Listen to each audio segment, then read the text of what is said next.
गुणवंतांनी उच्च शिक्षण घेऊन मोठमोठ्या पदांवर विराजमान व्हावे, डॉक्टर योगेश भैया क्षीरसागर यांचं प्रतिपादन।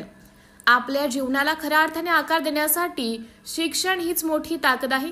यंदा शैक्षणिक वर्षात तेली समाजातील खूप मुला-मुलींनी शालेय परीक्षांमध्ये उत्कृष्ट यश संपादन केलं असून ही एक आनंदाची व अभिमानाची बाब असून गुणवंत विद्यार्थ्यांनी उच्च शिक्षण घेऊन मोठमोठ्या पदांवर विराजमान व्हावे हीच माझी सदिच्छा असून तेली सेनेने गुणवंत विद्यार्थी सत्कार समारंभ कार्यक्रम आयोजित करून गुणवंत विद्यार्थ्यांच्या पाठीवर कौतुकाची थाप देऊन त्यांना पुढील शैक्षणिक क्षेत्रातील परीक्षेत यश संपादन करण्यासाठी खऱ्या अर्थाने त्यांना प्रोत्साहित करून ऊर्जा प्राप्त करून दिली आहे।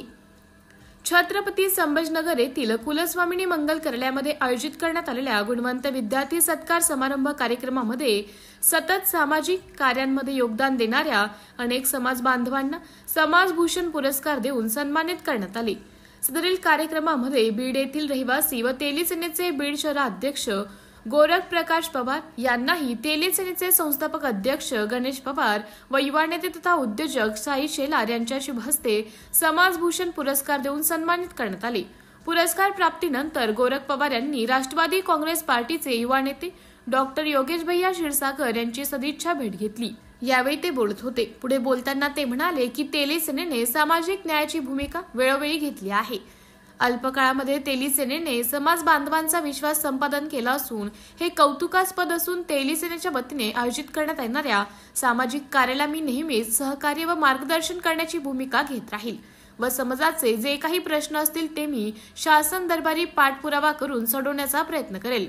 कर्मयोगिनी समाज माता तथा बीड जिल्ह्याच्या माजी खासदार स्वर्गीय केशर काकू क्षीरसागर यांनी देशभरातील तेली समाजाला संघटित करण्याचं खऱ्या अर्थाने कार्य केलेले आहे आणि आता त्यांच्या सामाजिक व राजकीय कार्याचा वारसा आपले मार्गदर्शक नेते माजी मंत्री व अखिल भारतीय तैलिक महासभेचे राष्ट्रीय अध्यक्ष जयदत्त अण्णा क्षीरसागर साहेब हे सक्षमपणे पार पाडत आहे असे शेवटी ते म्हणाले। त्यांनी गोरख पवार यांना समाजभूषण पुरस्कार मिळाल्याबद्दल शुभेच्छा देऊन त्यांनी तेली सेनेचे संस्थापक अध्यक्ष गणेश पवार यांच्या सामाजिक कार्याचंही कौतुक केलं।